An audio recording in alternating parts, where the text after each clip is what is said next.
Saya terkonfirmasi positif itu tanggal 24 Maret 2020.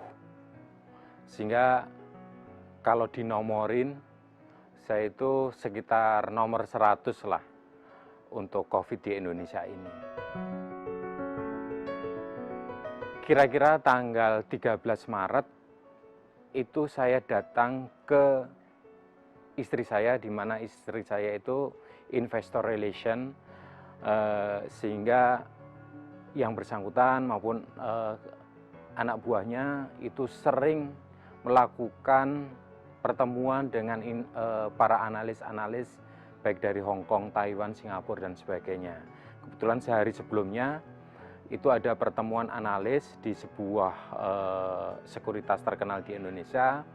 Tanggal 13 saya datang menjemput istri saya ke kantornya, dan paginya saya sudah merasakan demam, kemudian tidak enak badan, serta tidak bisa tidur.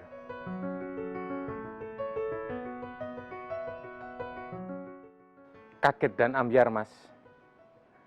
Pada detik itu juga ketika saya dinyatakan COVID, saat itu tidak ada orang yang berani mendekat saya.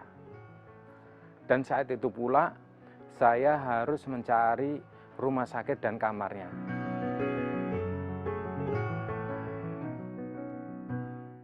Di era COVID, penderita COVID itu sulit untuk mencari kamar karena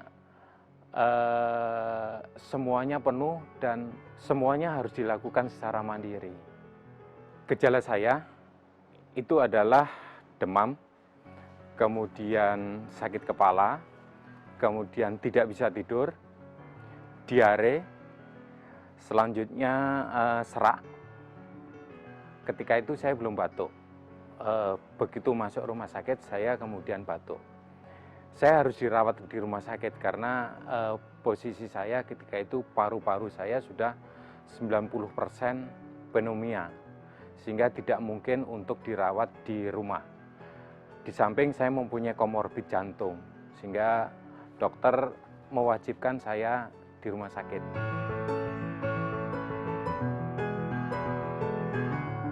Monitoring dari perusahaan cukup bagus. Setiap hari kami ditelepon oleh dokter perusahaan untuk mengetahui grafik daripada kondisi kami. Kebetulan keluarga saya juga terkena.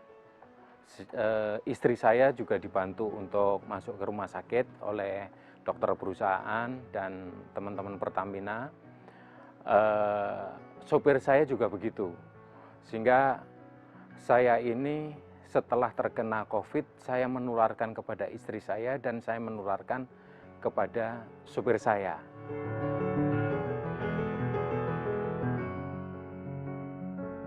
Physical distancing adalah kata kunci. Kedua, kalau kita terkena COVID, itu kita harus jujur. Setelah itu, kita harus lapor kepada instansi terkait dan HSSE. Sehingga mereka bisa melakukan tindak lanjut tersebut. Ketiga, jika kita terkena, maka kita harus tetap optimis, semangat, pantang menyerah, dan yakin bahwa ini akan sembuh. Karena setiap kesulitan akan datang kemudahan.